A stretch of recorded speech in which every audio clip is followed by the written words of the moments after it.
दिव्यांश, आज आपको हम प्यासे कौवे की कहानी आप दोनों को सुनाने चल रहे हैं, ठीक है ना? ठीक है। ध्यान से सुनना और उससे सीखना। कौवे की कहानी से आपको सीखना है कि कौवा कैसे परिश्रम करता है, ठीक है ना? उसी प्रकार से आप लोग भी परिश्रम करना, ठीक है ना?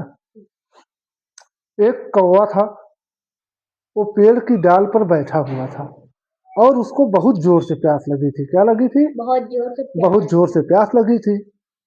और एक वहीं पे देखा तो एक मटका था, उसमें मटके में आधा मटका पानी था।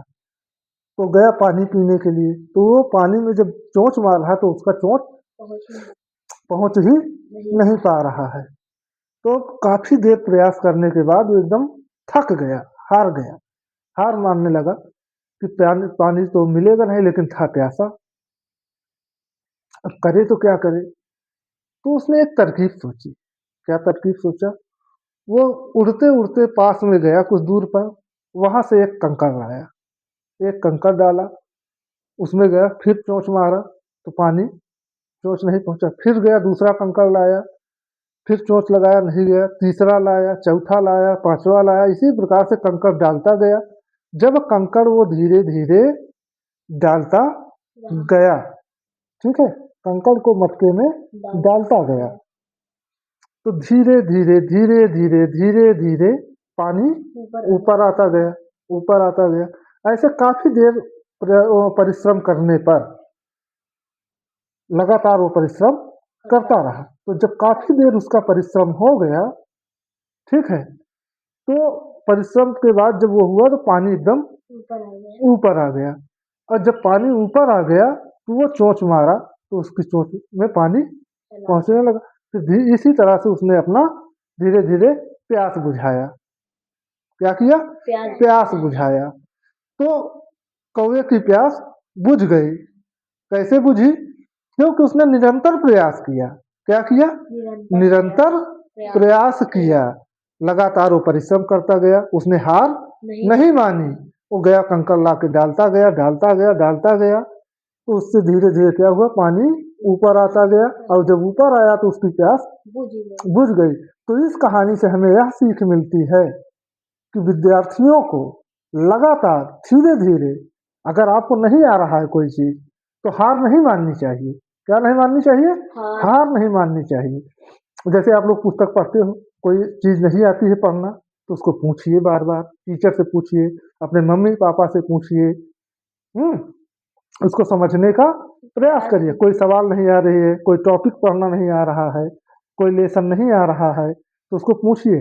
तो धीरे धीरे जब आप लगातार प्रयास करते रहोगे तो धीरे धीरे वो आपको पढ़ना आने लगेगा। क्या होगा? पढ़ना आने लगेगा।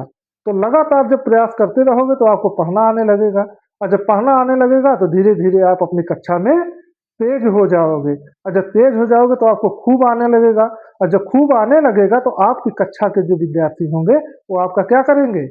सम्मान करेंगे कि यार ये बहुत तेज बच्चा है, दिव्यांग बहुत तेज है, दिव्यांशी बहुत तेज है, ठीक है। वो सब आपसे आके पूछने लगेंगे। फिर धीरे धीरे ऐसे जब पढ़ते निकल जाओगे आगे, हाई स्कूल करोगे, इंटर करोगे, बीए करोगे, बीएससी करोगे, कोई डॉक्टर बनने के लिए डॉक्टरी पढ़ेगा, कोई इंजीनियरिंग पढ़ेगा, ठीक है। ऐसे जब पढ़ाई आप करोगे तो पढ़ाई से ही आपको आगे की सफलताएं मिलेगी। तो उससे आप डॉक्टर बन जाओगे, जिसको डॉक्टर बनना होगा डॉक्टर बन जाएगा, जिसको इंजीनियर बनना होगा वो इंजीनियर बन जाएगा, जिसको पुलिस में जाना होगा वो पुलिस में हो जाएगा, कोई आईएएस हो जाएगा, कोई पीसीएस हो जाएगा। तो हमें क्या करना चाहिए? लगातार परिश्रम करना चाहिए। मेहनत से कभी हार नहीं माननी चाहिए, मेहनत हमें हमेशा करनी चाहिए। एक दोहा है, करत करत अभ्यास ते। क्या है? करत करत अभ्यास ते, जड़मत होत सुजान, रसरी आवत जात के, तिल पर परत निशान। डेली डेली अभ्यास कार्य करने से, अभ्यास कार्य अगर प्रतिदिन आप डेली डेली पढ़ते रहोगे, थोड़ा थोड़ा पढ़ोगे, अगर डेली पढ़ोगे तो आपको विद्या जरूर आएगी। ऐसा नहीं कि नहीं आएगी। अगर आप कोई काम करने लगते हो, खाना पीना बनाना की अगर कार्य कोई करता है या कोई भी काम में लग जाते हो, जब कार्य को करते हो तो होता है ना, हो जाता है ना। तो ऐसे ही जब आप डेली डेली पढ़ना स्टार्ट करोगे तो करत करत अभ्यास से, जब डेली डेली आप अभ्यास करोगे तो आपको विद्या आने लगे। करत करत अभ्यास से रसरी आवत जात के सिल पर परत निसार।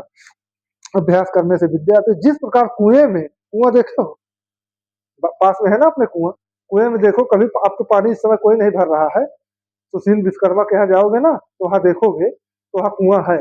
तो क्या है, रस्सी होती है, बाल्टी डालते हैं, क्या करते हैं, रस्सी होती है, बाल्टी रहती है, उसको डालते हैं तो पानी, रस्सी खींचते हैं तो रस्सी चलती है, जिस गड़ारी पे देखो उस पर निशान बन जाता है। क्या बन जाता है, बार बार आने जाने से उस पर निशान बन जाता है। तो वही करें, करत करत अभ्यास से, करत करत अभ्यास से जड़मत हो रसरी आवत जात के सिल पर परत निशान। ठीक है, तो उसी तरह से जिस प्रकार उसमें निशान पड़ जाता है गरारी पर, उसी प्रकार से आपको डेली पढ़ने से विद्या आपको जरूर प्राप्त होगी। इसलिए विद्या डेली आपको, विद्या आने के लिए डेली आपको प्रतिदिन आपको पढ़ना होगा, पढ़ना डेली चाहिए। समझ में आ रही है हमारी बात कि नहीं आ रही है? आ रही है ना? ठीक है मित्रों, यदि हमारा वीडियो आप सभी लोगों को अच्छा लगा हो तो हमारे चैनल को लाइक करें, लाइक करें, सब्सक्राइब करें, फॉलो करें। जय हिंद, जय भारत।